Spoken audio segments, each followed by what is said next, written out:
Who was the crazy late night TV host that came out of the Silver Slipper? And he'd watch movies in the middle of the night and he'd be like, "Oh, you blew it now, and it's up to $3 here at the Silver Slipper," whatever. He was this crazy late night. Counting Cars gave us roaring engines, jaw-dropping builds, and the wildest crew in Las Vegas. But it's been years since the show first hit the road, and a lot has changed behind the garage doors of Count's Kustoms. From departures that were never quite explained, and personal struggles to the controversies, legal troubles that shook the shop's foundation. So, where is everyone now? Let's catch up with the cast of Counting Cars and see what they've been up to since the show ended. The Count still reigns. Danny the Count Coker was always the heart of the show. With his signature do-rag, his love for classic cars, and his brother man catchphrase, You know, I grew up motorcycles, cars, music, three things that I grew up in, and I'm blessed enough to be able to continue to do all three of those things. Danny became one of the most recognizable faces in automotive reality TV. Count's Kustoms was his baby, and the show turned it into a destination. The good news is, Danny's still doing his thing. Count's Kustoms is alive and well in Las Vegas, still taking on restoration projects and welcoming tourists who want to see where the magic happened. The shop offers free tours daily from 10 a.m. to 4 p.m. And if you're willing to splurge, there are VIP tours that include Danny's personal showroom, the famous "Welcome to Fabulous Las Vegas" sign, and his rock bar. But Danny's life isn't just about cars. Music has always been a huge part of his identity, something he inherited from his father, who was a vocalist in a Southern gospel group. Danny fronts a band called Count 77, which focuses on 1970s-style rock and roll. The band has been performing regularly for years, with Danny handling lead vocals alongside a lineup that includes John Zito, Stoney Curtis, Barry Barnes, and Tommy Paris. For 16 years, Danny also ran Count's Vamped Rock Bar and Grill, a venue that became a staple of the Vegas rock scene. But in 2025, Danny decided to sell the bar, citing the time and work it took to run the place. The venue closed its doors in June 2025 after a farewell concert series featuring bands like Night Ranger and Loverboy, with Count's 77 playing the final show. Danny's net worth is estimated around $13 million, thanks to the show, his various businesses, including Count's tattoo company and his impressive car collection. He's still making appearances at car shows and events, still performing with his band, and still passionate about the automotive world that made him famous. Kevin Mack, the right-hand man. If Danny was the face of Count's Kustoms, Kevin Mack was definitely the guy keeping everything running smoothly behind the scenes. He's been Danny's best friend for over 20 years, and as the shop manager, he was the chill, level-headed one who balanced out Danny's big, high-energy personality.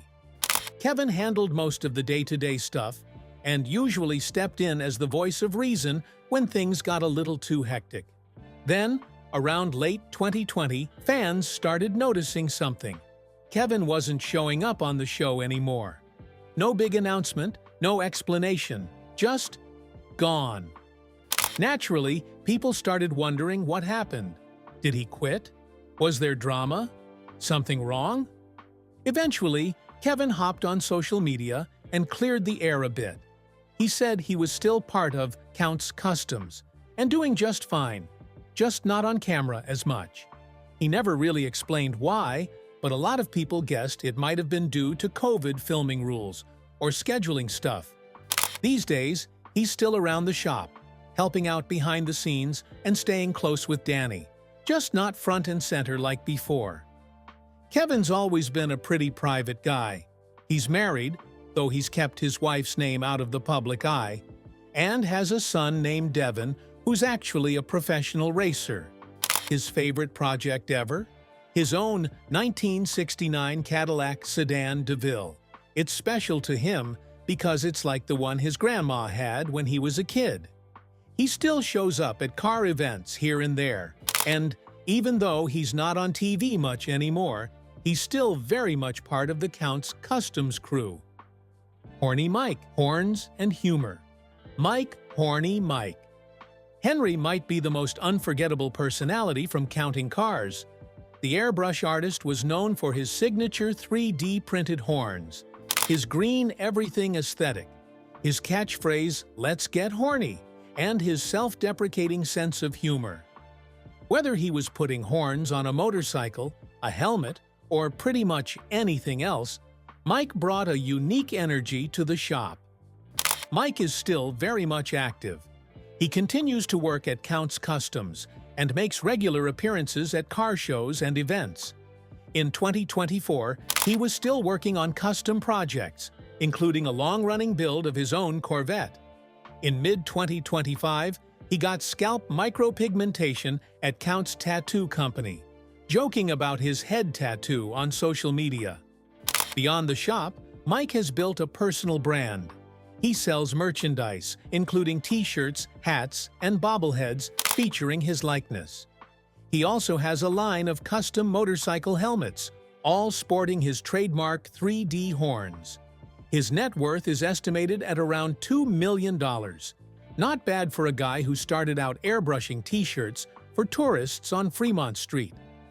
In a 2024 interview, Mike acknowledged his dynamic with fellow painter Ryan Evans, calling himself the better airbrusher, while crediting Ryan as the superior all-around painter with skills in pinstriping and high-end finishes. It's that kind of honesty and camaraderie that made the show work. Ryan Evans, the Paint Whisperer. Ryan Evans is the head painter and graphic artist over at Count's Customs, and honestly, his custom paint jobs are a big part of what made the show stand out. He's not as loud or flashy as some of the other guys, but his work kind of says it all. According to the shop's website, he's the creative influence behind Count's Customs projects, and that's not an exaggeration. He's picked up plenty of recognition too, like when Airbrush Action magazine named his 1973 Boattail Riviera paint job SEMA's Best in Show. Ryan's a pretty private guy though. He's married to Dana Pauly, and they have a son named Logan together. He also has 2 older kids from a previous relationship. You'll see different numbers floating around about his net worth. Some say it's close to $1 million. But Ryan's not really the type to talk about that stuff. At one point, his name accidentally got dragged into a bit of drama.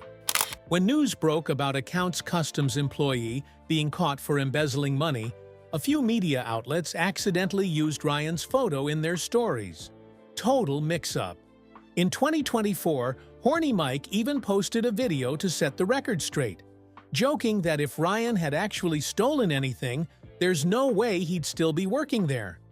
The whole thing blew over pretty quickly once people realized it was just mistaken identity. These days, Ryan's still doing what he does best, turning cars into art. He's still part of the Count's Customs team, still posting progress shots and time-lapse videos of his paint jobs, and still trading friendly jabs with Mike online. He'll occasionally complain that Mike's getting on his last nerve, but it's all part of their ongoing joke. You can tell they've got a solid friendship underneath all the teasing. Shannon Iikow, the Master Builder. Shannon Iikow is the guy behind the bikes at Count's Customs, the shop's manager and lead builder. He was born and raised in Hawaii on the island of Oahu and comes from a pretty remarkable family. His second cousin was Eddie Iikow, the legendary surfer and lifeguard whose name still means a lot in Hawaiian culture. Shannon's love for motorcycles started young, thanks to his dad, Jimmy, who also happened to be a close friend of the Coker family. When Danny and his family started Count's Customs, bringing in Jimmy and Shannon to handle the custom choppers was an easy call. Shannon actually built some of Danny's very first bikes and has been part of the crew for more than 2 decades now. One project that means the most to him is the 1977 Purple Haze FXE. It features the last engine his father ever built, and the bike itself was a family effort. Shannon, his dad, Danny, and Danny's father all worked on it together. It was one of those once-in-a-lifetime builds, and today, it's proudly displayed above the bar at Count's Vamped. These days, Shannon's still deep in the custom motorcycle world, working on high-end builds and keeping his rep as one of the best fabricators out there. Off the clock, he's a family guy with 2 daughters, who were 13 and 9 a few years back. He loves showing them the ropes, how to fix things, build stuff, and basically turn nothing into something, as he likes to say. Shannon's not one to chase the spotlight, but if you know bikes, you definitely know his work. Roli Szabo, the detailer who moved on. Roli Szabo, the Hungarian-born detailer with the unmistakable accent and big personality, quickly became a fan favorite on Counting Cars. His job might have been cleaning and polishing every car that came through the shop, but for Roli, it was way more than that. He genuinely loved making each vehicle shine. You could always count on him to crack a joke or bring some lighthearted energy to the garage. After Season 6, Roli moved on from Count's Kustoms, but there was no bad blood. He stayed in Las Vegas and started his own shop called Rock and Roli Custom Detailing, which took off pretty well at first. In 2019, he even traveled up to Quebec, Canada, for some advanced training to level up his detailing skills. Then came the pandemic, and like a lot of small business owners, Roli got hit hard. The car scene slowed down, customers disappeared, and things got tough financially.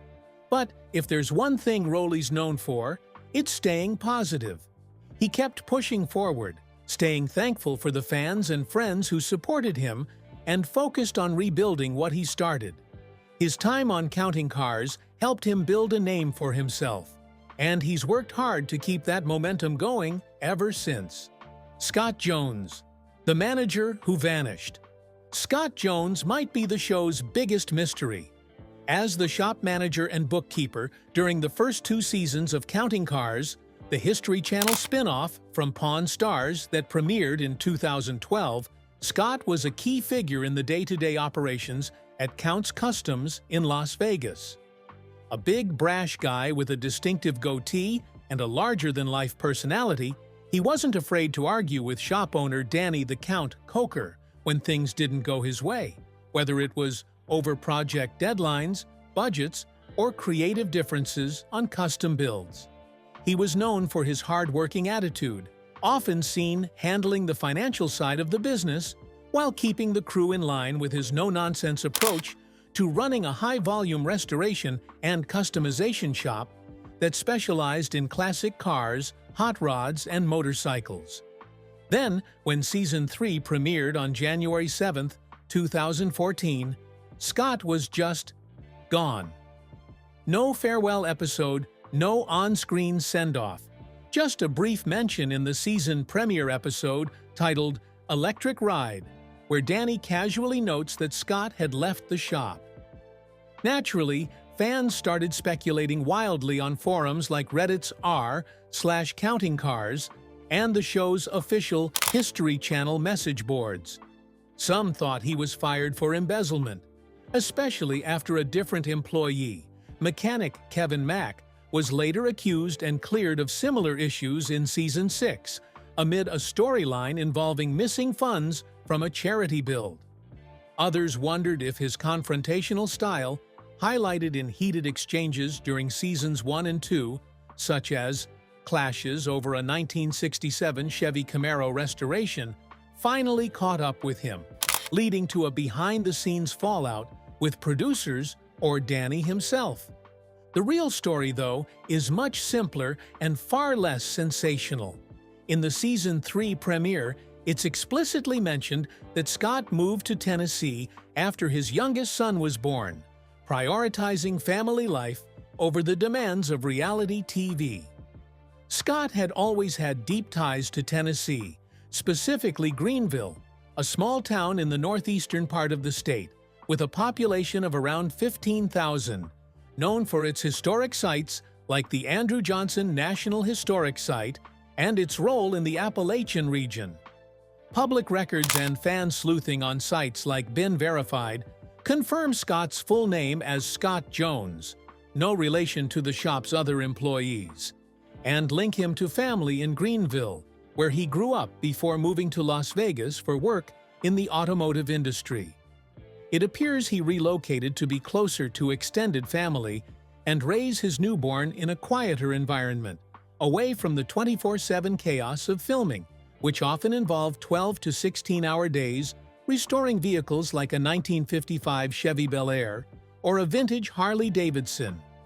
Rumors suggest he opened his own automotive repair or customization shop there, possibly a small operation focusing on general mechanics rather than the flashy TV-style builds, though no official business listings or reviews on platforms like Yelp or Google My Business have surfaced under his name. Scott has kept an extremely low profile since leaving the show, with no active social media presence on platforms like Facebook, Instagram, or X, formerly Twitter. And he has never granted interviews or appeared at fan events like the SEMA show in Las Vegas, where other Counting Cars alumni occasionally pop up. It wasn't the dramatic exit some fans imagined. No scandal, no lawsuit, no tearful goodbye. But it was a reminder that sometimes people just choose family over fame, especially in the high-pressure world of reality television, where cast members often face burnout after just a couple of seasons. The Dark Chapter: Joseph Frontiera's Betrayal. Not every departure from Count's Kustoms was amicable, and few were as explosive as that of Joseph Frontiera, a former accountant and occasional on-screen personality on Counting Cars. Born on July 1, 1988, in the United States, though details of his early life remain sparse, Frontiera joined the Las Vegas-based auto restoration and customization shop in 2006 as a mechanic shortly after high school graduation. By 2013, as the show gained traction as a Pawn Stars spin-off, he had transitioned to the accounting department, handling payroll for the shop's roughly 24 employees, vendor payments, budgeting for high-stakes projects like restoring a 1965 Shelby Cobra or a 1932 Ford Hot Rod, and overseeing financial records for client commissions that could run into tens of thousands of dollars. His expertise behind the scenes made him a reliable fixture, though he appeared less frequently on camera than stars like Danny the Count Coker or painter Ryan Evans. In early 2016, however, Count's Kustoms began uncovering troubling discrepancies. Irregularities in the company's ledgers, mismatched client project accounts, and unexplained outflows that didn't align with the shop's booming business from TV exposure and walk-in custom orders. A deeper internal audit revealed that Frontiera had siphoned off more than $75,000 for personal luxuries, including a substantial down payment on a Land Rover Range Rover SUV and multiple airline tickets for non-business travel across the U.S., such as trips unrelated to sourcing parts for restorations. To execute these diversions undetected, he commissioned unauthorized rubber stamps replicating the signatures of Coker and General Manager Kevin Mack, forging approvals on checks and invoices without their consent, a breach that extended to fabricating expense reports for fabricated business meetings. Compounding the financial hit, Frontiera's procrastination on tax filings led to a hefty $18,000 penalty from the IRS for late payments, further straining the shop's cash flow amid its expansion into merchandise sales and event tie-ins, like appearances at the SEMA Auto Show. The investigation took a darker turn when Count's Kustoms conducted its own background check, exposing Frontiera's undisclosed history of embezzlement and fraud from a prior job in Florida, allegedly involving similar misuse of funds in a financial role, which had resulted in prior charges but no public resolution at the time. This omission pointed fingers at Randstad Professionals, the Delaware-based staffing agency that had referred him for the position in 2013, leading Count's Kustoms to amend their civil lawsuit filed on March 22, 2016, in Clark County District Court to include claims of negligent hiring against the firm for failing to vet his record properly. The suit sought restitution for the stolen funds, penalties, and punitive damages, framing Frontiera's actions as a deliberate breach of fiduciary duty in a business where trust is as vital as a perfectly tuned carburetor. By September 2017, the fallout escalated to criminal territory.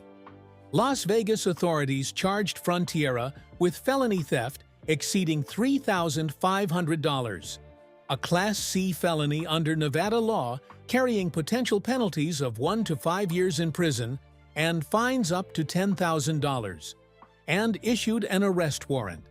Some records confusingly reference a $3,500 fine tied to an unrelated 2013 robbery charge, but the primary 2017 case centered on the embezzlement.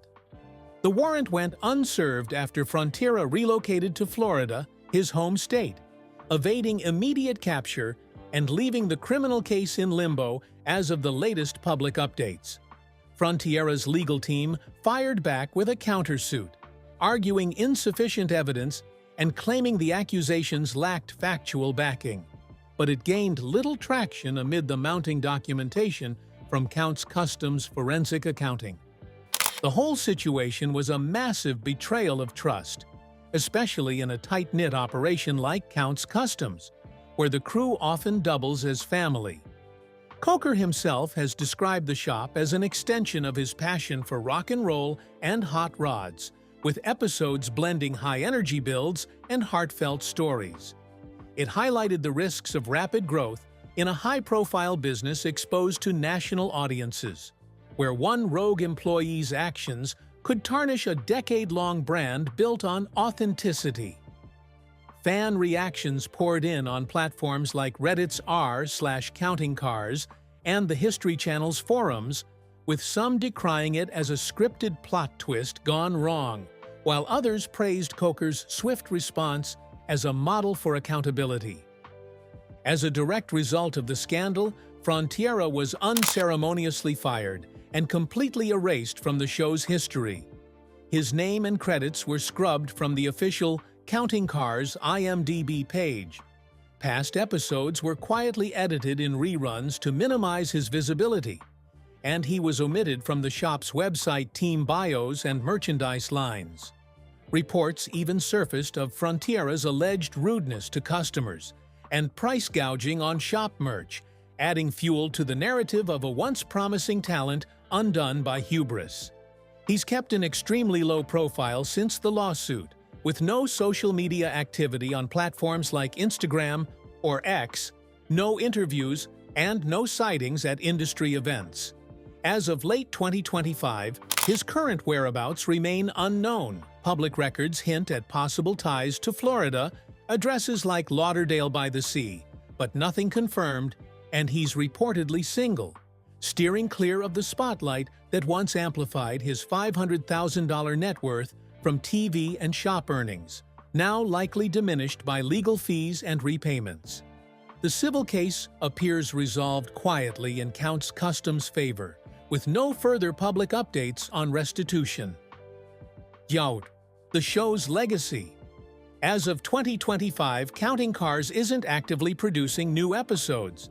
The show hasn't been officially canceled, but production has slowed, and there's no word on whether it will return for future seasons. Still, the impact of the show continues to be felt. Kustoms remains a must-visit destination in Las Vegas for car enthusiasts.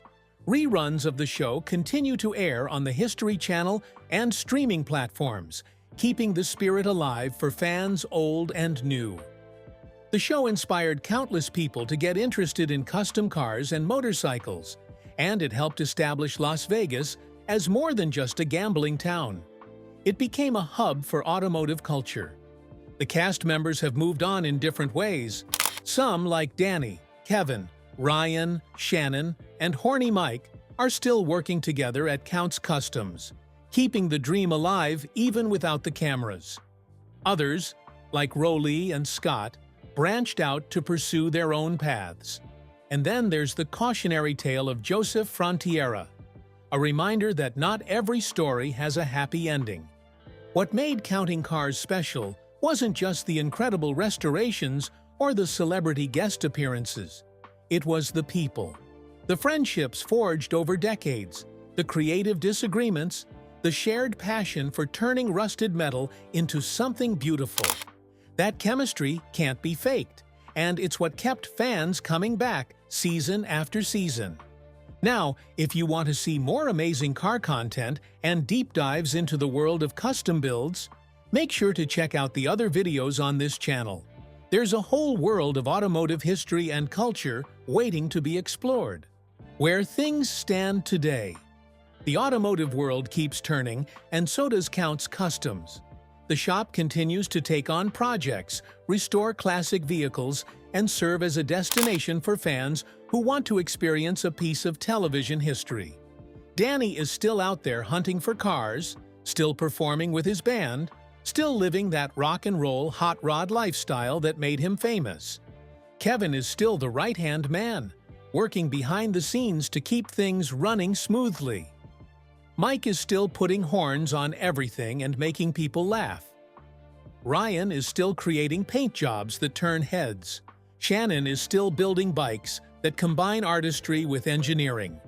The core team that made the show work is still together, still doing what they love. There's always hope among fans that new episodes might eventually materialize.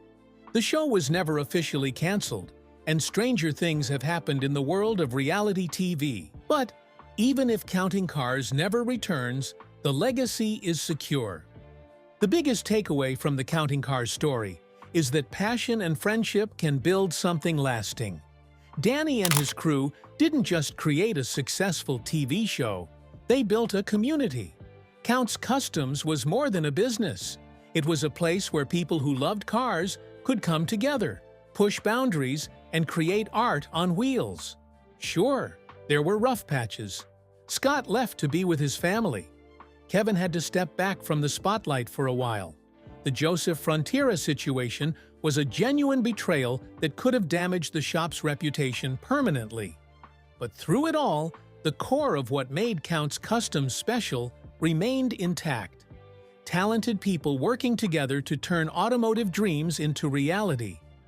Today, you can still visit Count's Kustoms in Las Vegas. You can still see the shop where all those incredible builds happened.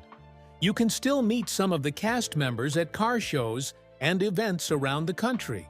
And if you're lucky, you might even catch Count 77 playing a show and hear Danny belting out rock classics. The cameras might have stopped rolling, but the work continues. The friendships endure. The passion for cars burns as bright as ever. And that, more than any single episode or season, is what Counting Cars was really about. So the next time you're in Vegas and you see a custom hot rod cruising down the strip, there's a decent chance it came from Count's Kustoms. The show may have ended, but the legend lives on. One restoration, one custom paint job, one perfectly fabricated chopper at a time.